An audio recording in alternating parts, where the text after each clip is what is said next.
Hidayah, salam kebajikan, rahayu. Semoga kita semua dalam keadaan sehat afiat dan senantiasa dalam pengasihan Tuhan Yang Maha Esa. Terima kasih atas kesempatan yang diberikan kepada Cadar Garis Lucu tentunya yang sudah diundang oleh Perempuan Berkisah untuk sharing pada kesempatan kali ini. Mungkin saya boleh minta tolong ke host untuk menampilkan presentasi yang akan saya paparkan. Oke, ya. Terima kasih Kak Sandra sudah ditampilkan di layar. Jadi saya mengambil judul presentasi hari ini sebagai mungkin perkenalan pribadi saya terlebih dahulu, yaitu Merdeka Bercadar. Nah, itu profil lengkap, kemudian di next aja Kak, silahkan langsung. Nah, di sini. Jadi kilas balik 6 tahun saya bercadar. Jadi sejak pertengahan 2015, tepatnya di malam pertama di bulan Syakban, itu saya pertama kali bercadar. Dan itu bukan cadar yang warna-warni seperti hari ini teman-teman saksikan. Waktu itu saya bercadar betul-betul berwarna hitam full, pekat, dari ujung kaki sampai ujung rambut semua berwarna hitam. Seperti pada umumnya teman-teman bercadar yang biasa kita lihat hari ini gitu. Kemudian di sini setidaknya ketika saya mau membicarakan tentang kilas balik 6 tahun saya sudah bercadar, sini ada 2 poin setidaknya. Yang pertama yaitu bagaimana saya menghadapi stigma dan diskriminasi. Awal-awal bercadar itu sangat-sangat berat karena saya dihadapkan dengan berbagai macam kasus terorisme ketika itu di tahun 2015. Jadi pihak keluarga yang paling takut sebenarnya, apalagi terkhusus kepada ibu saya. Ibu saya menjadi orang yang sangat amat takut ketika mengetahui niat saya untuk bercadar. Sekalipun ibu saya adalah orang yang paling pertama menjahitkan cadar saya. Jadi cadar pertama saya itu dijahitkan oleh ibu. Walaupun beliau sebenarnya nggak sepakat waktu itu karena stigma. Jadi bukan karena ibu saya melarang saya bercadar, tidak, tapi karena stigma itu. Seorang ibu takut ketika anaknya akan mungkin kemudian mendapatkan masalah dan lain-lain. Dan itu yang dialami oleh ibu saya hari itu. Jadi mulai dari saya menggunakan cadar bahkan sampai hari ini stigma itu masih ada. Apalagi baru-baru kemarin ada bom gereja. Dan lagi-lagi sangat disayangkan bahwa ada saudara kami di situ, saudara kami sesama muslim dan sekaligus juga perempuan bercadar sebagai pelaku, dan itu sangat disayangkan. Kemudian ini awal-awal saya bercadar, saya juga tidak bisa dilepaskan dari diskriminasi. Tapi mungkin diskriminasi yang saya dapatkan di sini tidak terlalu berat mungkin bagi saya karena syukurnya saya bisa melalui itu. Saya dapat diskriminasi. Ini pandangan subjektif saya ketika saya di kampus. Jadi katanya kalau kita bercadar kita nggak boleh dapat beasiswa gitu. Beasiswa yang maksudnya yang langsung betul-betul dari pemerintah karena harus lewat wawancara dan kadang kita dicurigai gitu. Kalau kita bercadar kita sudah distigma bahwa kita bagian dari kelompok ekstremis, padahal tidak semua. Di fenomena di dalam kampus juga saya kemudian menyadari bahwa ternyata ketika saya bergumul dengan teman-teman yang non-cadar, ada beberapa dan bahkan sebagian besar teman-teman yang non-cadar itu malah memiliki pemahaman tentang negara khilafah itu.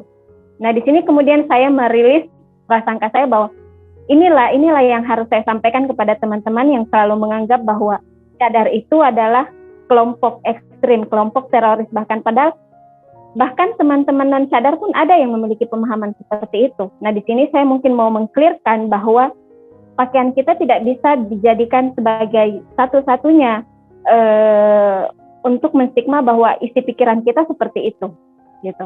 Saya punya banyak teman-teman bercadar yang open-minded, nah itu sudah tergabung di Cadar Garis Lucu sebagiannya. Jadi kemudian yang kedua, pandangan lama dan pandangan baru. Di sini saya sampaikan bahwa saya selain daripada hijrah berpakaian, saya juga hijrah pemikiran dan hijrah perilaku. Awal-awal saya bercadar, saya menjadi sangat eksklusif, sangat fundamental dan sangat antisosial. Saya hanya mengurung diri di kamar dan lain-lain. Saya hanya bergumul dengan teman-teman kelompok saya dan tidak mau bergaul dengan yang lain, bahkan dengan keluarga saya ketika itu. Tapi kemudian saya banyak menyadari hal bahwa Islam tidak seperti itu. kita perempuan sangat dihargai di dalam posisi kita sebagai manusia seperti itu. Kita juga punya hak untuk bergumul di luar rumah kita seperti itu. Dimana kan waktu ketika saya mengikuti kajian kita dilarang. Gitu. Jadi ada doktrin-doktrin yang menyampaikan kalau perempuan itu pokoknya aurat besar, nggak boleh keluar rumah kalau bukan untuk pergi kajian. Jadi pokoknya harus tertutup, harus berwarna gelap. Tapi ketika saya ikut kajian, saya belum bercadar gitu, ketika itu. Jadi kalau dikatakan bahwa saya bercadar karena mengikuti satu kelompok tertentu, itu saya bisa bantah. Karena ketika saya memutuskan bercadar, saya sudah keluar dari kelompok tersebut. Walaupun pemahaman eksklusif saya masih saya pegang ketika saya sudah berhenti mengikuti kajian di tempat itu. Gitu. Nah, kemudian setiap saat saya melakukan hijrah pemikiran, di mana awalnya saya menganggap bahwa ketika saya mengangkat suara berbicara seperti ini di depan umum itu adalah aurat dan saya berdosa, saya kemudian menghijrahkan pemikiran saya bahwa itu ternyata tidak seperti itu. Bahwa kita perempuan punya hak untuk menyuarakan pendapat kita, punya hak untuk berbicara. Kemudian dari situlah saya menjadi hijrah perilaku. Saya tidak lagi menjadi pencadar yang tertutup, yang antisosial. Saya malah banyak menghadiri forum-forum, diskusi-diskusi, yang tidak melulu membahas tentang agama, bahkan membahas tentang sains dan terlebih membahas soal filsafat. Mungkin next, Kak. Iya, tantangan dalam mempertahankan nilai-nilai yang saya yakini. Saya selaku pembaca Cak Nun, saya salah satu fans beliau dan sangat banyak pemikiran Cak Nun yang mempengaruhi saya. Nah, beliau mengatakan bahwa kesetiaan adalah seberapa lama kita memeluk nilai yang kita yakini. Gitu. Jadi saya sampai hari ini bercadar bukan karena mengikuti pemahaman tertentu, tapi lebih kepada saya hanya mau bersetia, saya hanya mau tetap berkomitmen pada apa yang saya yakini ketika itu dan sampai hari ini. Saya meyakini bahwa cadar saya adalah bagian dari diri saya, bahwa ini adalah bagian dari identitas saya, yang sama sekali tidak pernah saya paksakan untuk perempuan manapun. Jadi ini murni atas kesadaran saya, atas berangkat dari pergumulan yang paling dalam di dalam diri saya dan saya memutuskan untuk menggunakan ini. Seperti itu. Next, Kak. Yep, strategi dalam menghadapi stigma. Nah, ini strategi yang biasa saya lakukan dan sampai hari ini, di mana stigma itu malah semakin berat dan jujur saya sebagai salah satu perempuan bercadar dan mungkin teman-teman yang lain yang bercadar itu sangat terpukul dengan kejadian kemarin. Karena kami menjadi korban stigma tersebut dan sudah ada beberapa teman bercadar yang dipersekusi gara-gara cadarnya karena dianggap sebagai salah satu komplotan teroris. Seperti itu. Jadi strategi dalam menghadapi stigma yang biasa juga saya sampaikan ke teman-teman bercadar lain bahwa kita itu saya pribadi aktif melibatkan diri dalam pergaulan keluarga di mana ketika awal saya bercadar saya sangat menghindari pertemuan keluarga. Gitu. Saya tidak mau diintervensi dengan pilihan saya, makanya saya menghindar. Gitu. Dan ketika kita menghindar, walhasil apa? Walhasil orang malah semakin menstigma kita bahwa tuh kan orang bercadar itu antisosial, padahal tidak seperti itu.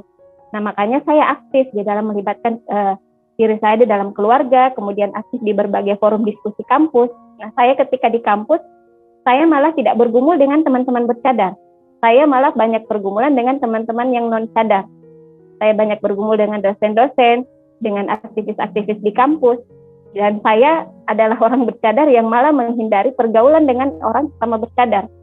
Bukan karena saya bagaimana, tapi saya waktu itu merasa bahwa saya sudah tidak mau lagi. Saya sudah berhenti dan saya mau mencari suasana yang baru gitu. Dimana waktu saya sebelum saya kuliah saya sudah bergumul dengan mereka. Jadi ketika saya masuk kuliah saya sudah memutuskan untuk tidak lagi. Gitu. Kemudian saya berani mengangkat suara dan menyuarakan pendapat. Nah itu juga salah satu strategi dalam upaya saya menghadapi stigma masyarakat. Dimana perempuan bercadar selalu identik dengan tertutup, tidak boleh bersuara, hanya menurut dan lain-lain. Saya tidak seperti itu. Saya berani membantah hal-hal yang tidak saya sepakati. Saya berani mengambil suara, saya berani megang mic untuk mengatakan tidak ketika ada sesuatu yang saya kurang setuju. Mau itu di dalam forum, di luar forum, saya aktif berdiskusi. Kemudian tidak alergi. Nah, ini tidak alergi berdiskusi dan bergumul, membagi peran dengan kawan setara. Jadi kalau dibilang teman-teman bercadar itu anti bergaul dengan lawan jenis dan lain-lain, kalau saya tidak. Saya selalu bermitra dengan teman-teman pria. Saya selalu banyak berdiskusi dan mengambil peran di dalam berbagai kelompok yang umum. Misalnya tidak hanya perempuan, di situ juga ada laki-laki dan lain-lain. Kemudian memperluas pergaulan di komunitas-komunitas belajar filsafat. Nah, dari sini saya banyak mengkritik kepada diri saya. Salah satu ilmu yang membuat saya kemudian sadar bahwa saya sudah salah jalan waktu itu dengan menjadi eksklusif adalah belajar filsafat. Saya nggak bisa bohong, saya nggak bisa pungkiri bahwa filsafat bagi saya sangat berarti. Selain daripada saya juga belajar tasawuf dan belajar logika. Jadi ketika kita punya benteng yang kuat, kita tidak akan mudah lagi untuk didoktrin oleh hal-hal yang tidak baik seperti itu. Dimana ketika kita bergaul dan bergumul dengan kelompok yang eksklusif, ilmu filsafat, logika, dan tasawuf itu ditolak. Makanya kita stagnan di situ aja. Pikiran kita itu hanya tertuju pada satu orang, mengkultuskan satu orang, dan jadinya kita nggak berkembang. Nalar kritis kita dimatikan. Kemudian mengambil peranan penting di organisasi antar iman. Nah, ini yang saya lakukan. Saya terlibat di dalam persaudaraan lintas iman. Saya terlibat aktif di jaringan lintas iman harmoni, dan kemarin kita sudah melakukan aksi bersama untuk bagaimana supaya menyampaikan duka cita sekaligus mengecam tindakan tersebut. Dan saya pribadi, saya merekonsiliasi ketika saya berbicara waktu itu di depan teman-teman pemuda Katolik, di depan umat Katolik, mengatakan bahwa saya sebagai salah satu orang yang bercadar dan sekaligus orang Islam memohon maaf yang sebesar-besarnya kepada semua umat Katolik dan umat Kristen yang dirugikan dalam tindakan ini. Kami tidak bisa memungkiri bahwa mereka adalah saudara kami, mereka adalah bagian dari diri kami. Tetapi kemudian kami sangat tidak sepakat dengan apa yang mereka lakukan. Kemudian yang terakhir yaitu saya berani mengambil resiko dengan melakukan hal-hal yang tidak pada umumnya orang bercadar lakukan. Dan itu saya lakukan demi mendobrak stigma masyarakat terkait cadar.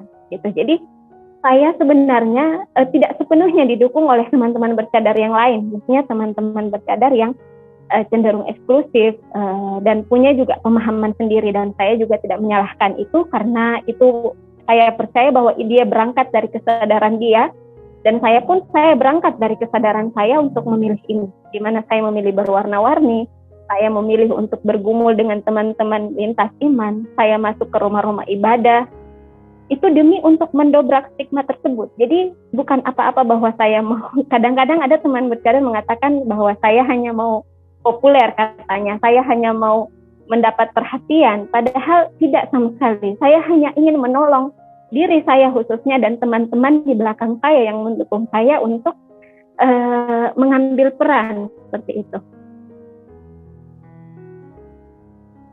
Iya, jadi kadang stigma tersebut tidak hanya datang dari teman-teman non cadar, tapi bahkan datang dari teman-teman bercadar sendiri yang selalu menganggap saya ini sudah tidak seperti pencadar pada umumnya. Saya sudah mencoreng citra cadar, saya sudah menodai kesucian, dalam tanda kutip kesucian pakaian tersebut. Padahal yang saya sampaikan adalah makna, adalah hakikat bahwa kita ini manusia, bahwa saya manusia, saya perempuan, dan saya punya peranan penting, saya punya tanggung jawab untuk bagaimana membawa teman-teman yang lain untuk berhenti di stigma kalau bisa.